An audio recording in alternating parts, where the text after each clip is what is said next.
முதலில் தலைப்புச் செய்திகளை பார்க்கலாம். ஈரான் மீது தாக்குதல் நடத்தப்பட்டால் அது ரஷ்யாவிலும் விளைவுகளை ஏற்படுத்தும். ரஷ்ய வெளியுறவு அமைச்சர் எச்சரிக்கை.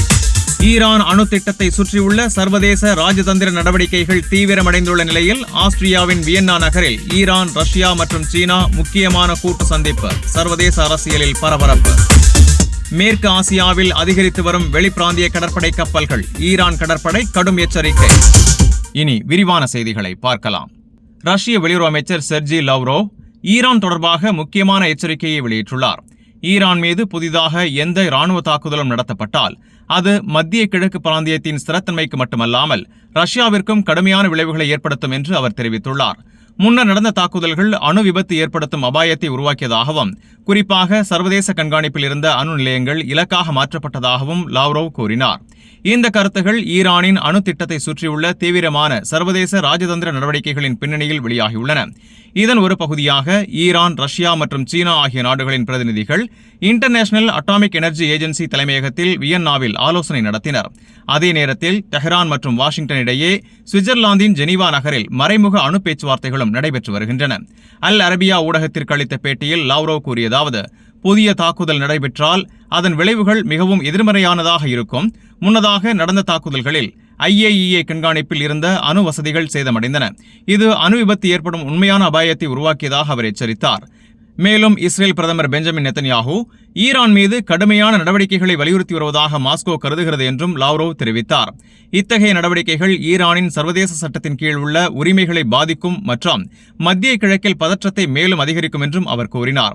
வியன்னாவில் நடைபெற்ற சமீபத்திய ஆலோசனைகளின் போது ஈரான், ரஷ்யா மற்றும் சீன தூதர்கள் IAEA இயக்குநர் ஜெனரல் ரஃபேல் கிராசி அவர்களை சந்தித்தனர். அப்போது வரவிருக்கும் ஆளுநர் குழு கூட்டத்திற்கான தயாரிப்புகள் மற்றும் ஈரானின் அமைதி பயன்பாட்டு அணு திட்டங்கள் குறித்து விவாதிக்கப்பட்டது. பேட்டியின் மற்றொரு பகுதியில் ஈரான் யுரேனியம் செறிவூட்டலை முழுமையாக நிறுத்த வேண்டும் என்ற கோரிக்கைகள் நியூக்ளியர் நான் புரோலிஃபரேஷன் ட்ரீட்டி ஒப்பந்தத்தின் விதிகளுக்கு முரணானவை என்று லாவ்ரோவ் வலியுறுத்தினார். அமைதி பயன்பாட்டு நோக்கங்களுக்காக யுரேனியம் செறிவூட்டும் உரிமை ஈரானுக்கு உள்ளது.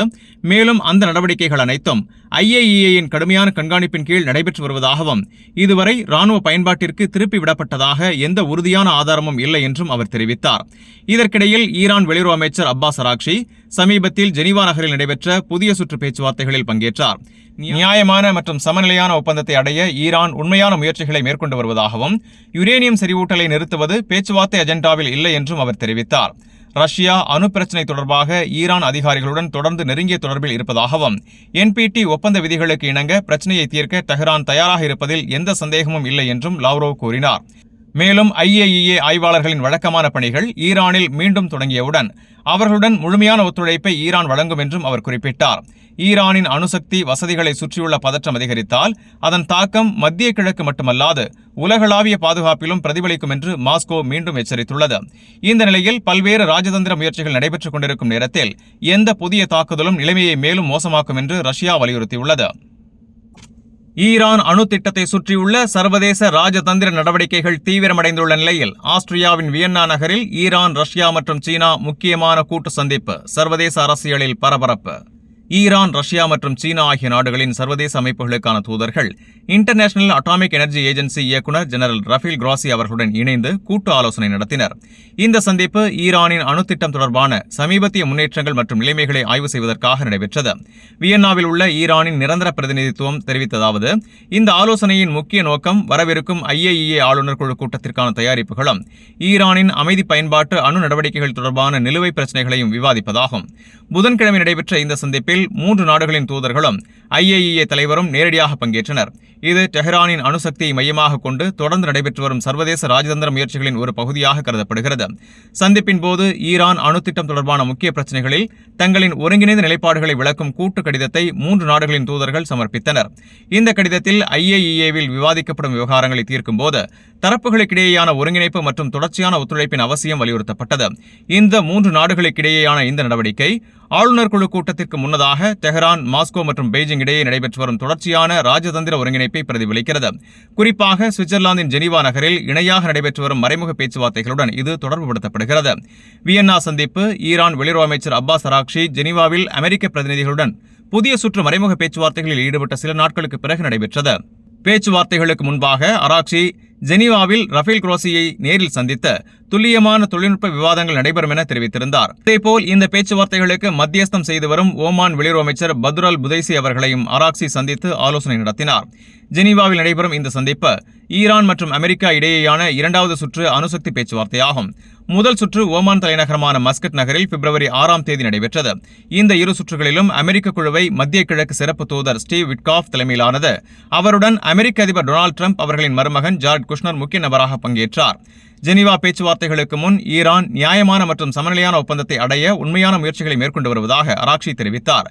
மேலும் எந்தவொரு அச்சுறுத்தல்களுக்கும் ஈரான் பணியாது என்றும் அவர் வலியுறுத்தினார். இதற்கிடையில் ஈரான் நாடாளுமன்றத்தின் தேசிய பாதுகாப்பு மற்றும் வெளியுறவு கொள்கை குழு உறுப்பினர் இப்ராஹிம் ரஸே பேச்சுவார்த்தை குழு பல்வேறு முன்மொழிவுகளை தயாரித்து வைத்துள்ளதாக தெரிவித்தார்.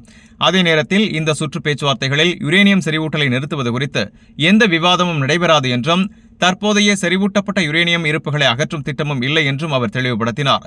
மேலும் ஜெனீவா பேச்சுவார்த்தைகள் ஏவுகணை திட்டங்கள் அல்லது பிராந்திய அரசியல் பிரச்சினைகள் தொடர்பானவை அல்ல, அவை முழுமையாக அணுசக்தி திட்டத்தை மட்டுமே மையமாக கொண்டவை என்றும் அவர் குறிப்பிட்டார். மேற்கு ஆசியாவில் அதிகரித்து வரும் வெளிப்பிராந்திய கடற்படை கப்பல்கள் ஈரான் கடற்படை கடும் எச்சரிக்கை.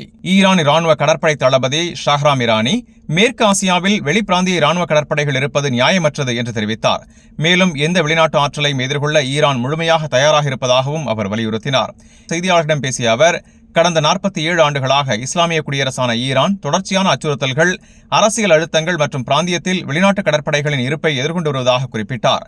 மேற்கு ஆசியாவில் வெளிநாட்டு கடற்படைகள் ராணுவ சக்தியை நம்பி செயல்பட்டால் அதற்கு ஈரான் மக்கள் இன்னும் அதிக வலிமையுடன் பதிலளிப்பார்கள் என்பதை அவர்கள் புரிந்து கொள்ள வேண்டும் என்றும் அவர் எச்சரித்தார். இதற்கிடையில் 3 முக்கிய கடற்படை நிகழ்வுகளில் பங்கேற்க அட்மிரல் இரானி இந்தியாவுக்கு பயணம் மேற்கொள்கிறார். அவற்றில் இந்தியன் ஓஷன் நாவல் சிம்போசியம் எனப்படும் IONS கருத்தரங்கு, மிலன் 2026 கடற்படை பயிற்சி மற்றும் சர்வதேச கடற்படை அணிவகுப்பு ஆகிய நிகழ்ச்சி நிரல்கள் அடங்கும். IONS என்பது இந்திய பெருங்கடல் கரையோர நாடுகளின் கடற்படைகளுக்கிடையே ஒத்துழைப்பை மேம்படுத்தும் தன்னார்வ அமைப்பாகும். இது பிராந்திய கடல் பாதுகாப்பு சவால்கள் மற்றும் கூட்டுப் பணிகளை வலுப்படுத்துவதற்கான ஒரு முக்கிய தளமாக கருதப்படுகிறது. இதற்கிடையில் பிராந்திய பாதுகாப்பு நடவடிக்கையின் ஒரு பகுதியாக ஈரான் ஹார்மூஸ் நீரிணையில் தற்காலிக கட்டுப்பாடுகளை அமல்படுத்தியது.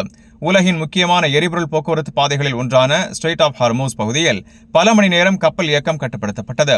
இந்த நடவடிக்கை ஈரானின் IRGC கடற்படை நடத்திய பெரிய அளவிலான கடற்படை பயிற்சிகளுடன் இணைந்து நடைபெற்றது. ஸ்மார்ட் கட்டுப்பாடு என்ற குறியீட்டு பெயரில் நடைபெற்ற இந்த பயிற்சியின் நோக்கம் கடல் பாதுகாப்பையும் செயல்திறனையும் மேம்படுத்துவதாகும். இந்த பயிற்சிகள் பிராந்தியத்தில் அதிகரித்து வரும் அமெரிக்க கடற்படை இருப்பின் பின்னணியில் நடைபெற்றுள்ளன. அமெரிக்காவின் முன்னணி விமானம் ஏந்தும் கப்பலான USS ஜெரால்ட் ஆர் ஃபோர்ட் மீண்டும் இந்த பிராந்தியத்திற்கு அனுப்பப்பட்டுள்ளதாக தகவல்கள் வெளியாகியுள்ளன. மற்றொரு முக்கிய முன்னேற்றமாக ஈரான் மற்றும் அமெரிக்கா இடையேயான அணுசக்தி பேச்சுவார்த்தைகளும் தொடர்கின்றன. இரு நாடுகளும் சுவிட்சர்லாந்தின் ஜெனீவா நகரில் இரண்டாவது சுற்று மறைமுக பேச்சுவார்த்தைகளை நிறைவு செய்துள்ளன. முதல் சுற்று ஓமான் தலைநகரமான மஸ்கட் நகரில் பிப்ரவரி 6 அன்று நடைபெற்றது. இந்த பேச்சுவார்த்தைகள் ஈரானின் அணுத்திட்டம் மற்றும் பொருளாதார தடைகளை நீக்கும் வழிகள் குறித்து மையமாக கொண்டுள்ளன. பேச்சுவார்த்தைகளுக்கு பிறகு ஈரான் வெளியுறவு அமைச்சர் அப்பாஸ் அராக்ஷி இந்த சுற்று முந்தையதை விட அதிகம் ஆக்கப்பூர்வமாக இருந்ததாக தெரிவித்தார். மேலும் எதிர்கால ஒப்பந்தத்திற்கான வழிகாட்டும் அடிப்படை கொள்கைகளில் இருதரப்பும் பரந்த அளவில் ஒப்பந்தம் எட்டியுள்ளதாகவும் அவர் கூறினார். இந்த அடிப்படையில் சாத்தியமான ஒப்பந்தத்தின் வரைவு ஆவணங்களை தயாரிக்கும் பணிகள் தொடங்கப்படும் என்றும் அடுத்த கட்ட பேச்சுவார்த்தைகள் விரைவில் நடைபெறும் என்றும் அவர் தெரிவித்துள்ளார். ஆனால் அமெரிக்க தரப்பில் துணை அதிபர் JD வான்ஸ் எச்சரிக்கையான நிலைப்பாட்டை வெளிப்படுத்தியுள்ளார். பேச்சுவார்த்தைகள் முன்னேற்றமாக இருந்தாலும் அமெரிக்கா முன்வைத்த சில முக்கிய நிபந்தனைகளை ஈரான் இன்னும் முழுமையாக ஏற்கவில்லை என்பதை அவர் குறிப்பிட்டார்.